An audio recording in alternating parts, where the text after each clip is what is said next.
Hey everybody!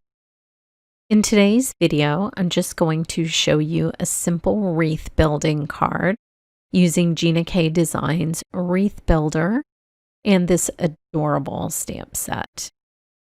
Now, if you've never used the Wreath Builder before, it is a template system that comes with two different size templates that you can use with two different sizes of square cardstock that fit inside this template. The original kit that I got came with pre-cut cardstock, but you can cut them to the two sizes that you need when you go to use your wreath builder. I'll be using a set from Hero Arts today that I just love. It has images that remind me of my childhood, all these fun little mushrooms. And I love mushrooms in real life too. And in case you didn't know it, they're superfood.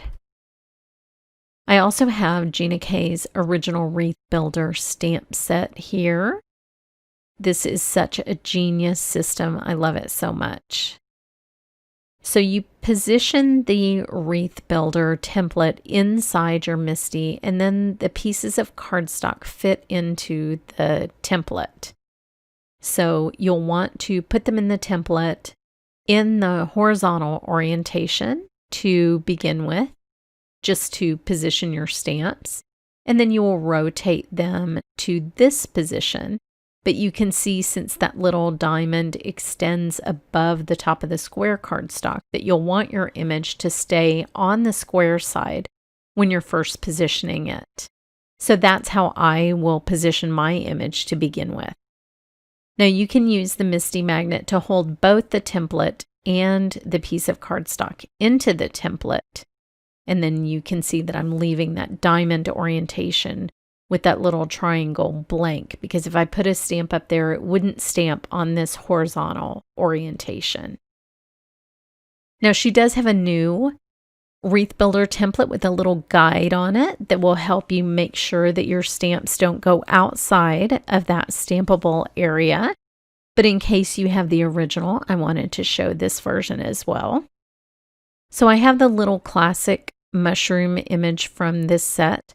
This is the one that I used to doodle all over notebooks when I was a kid. I also had a little jumper that was bright yellow and had these classic red and white mushrooms all over it. It was something that my mom handmade. She used to sew a lot of our clothes, and I loved that fabric, and I remember it to this day. So I've always loved these red and white spotted mushrooms. So once I've stamped the first mushroom, all I have to do is rotate the cardstock, and it doesn't matter if it's clockwise or counterclockwise, in the template to the next orientation.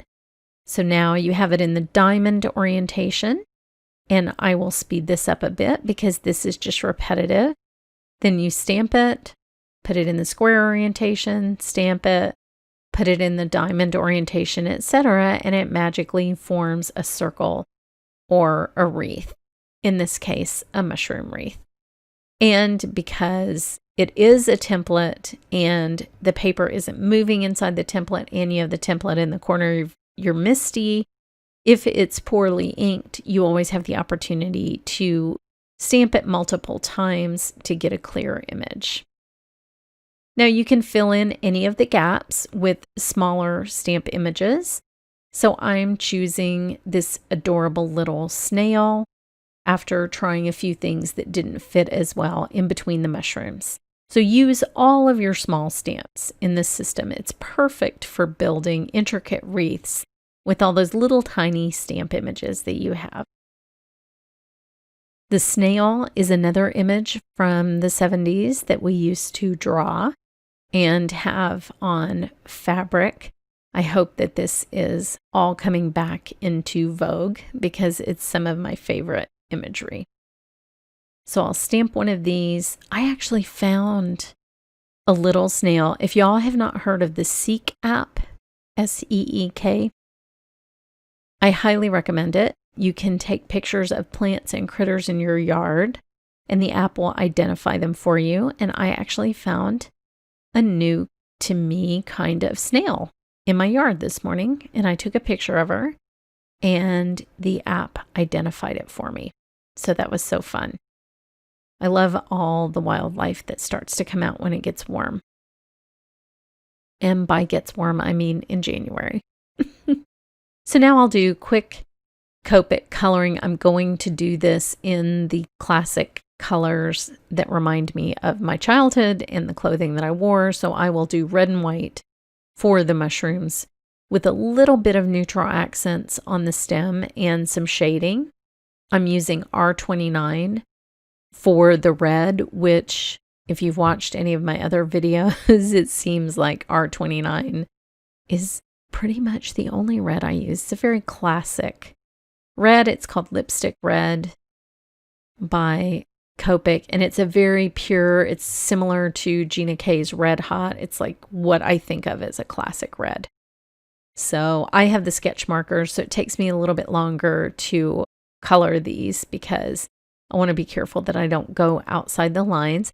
But it's one of the simpler images to color because you're just leaving that negative space of the white dots, and you don't have to do a lot of detailed coloring, which also, if you watch my videos, you know that I only do with watercolor. I'm not nearly as good with markers, so I tend to keep my Copic coloring very simple whenever I can.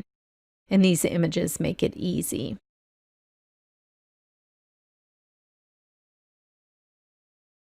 So after all the mushrooms are finished, at least the mushroom tops, then because it's a classic color scheme, I like to use it at Christmas, but it's sort of a retro, old-fashioned classic color scheme. I'm going to use kind of a cool aqua color for the snail.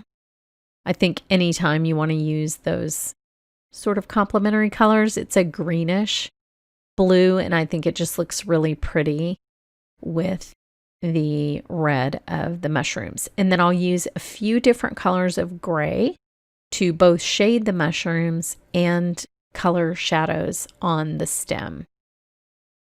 The great thing about the wreath builder is in the center of the wreath builder, you can use the little circle dies that came with my original wreath builder of various sizes. So no matter what size wreath you're building, you can pop a little circle up with a sentiment in the middle, or you can just stamp the sentiment in the middle, which is what I'm going to do for my card.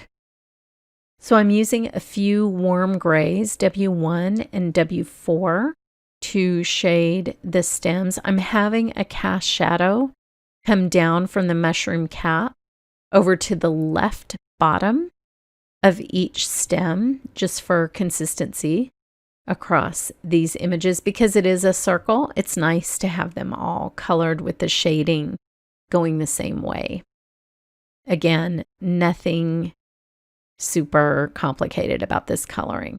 I also put a little bit of a shadow with the warm gray marker on each of the mushroom caps. So there's the finished card. I hope you enjoyed this. Head over to my blog for more information, and thanks so much for watching.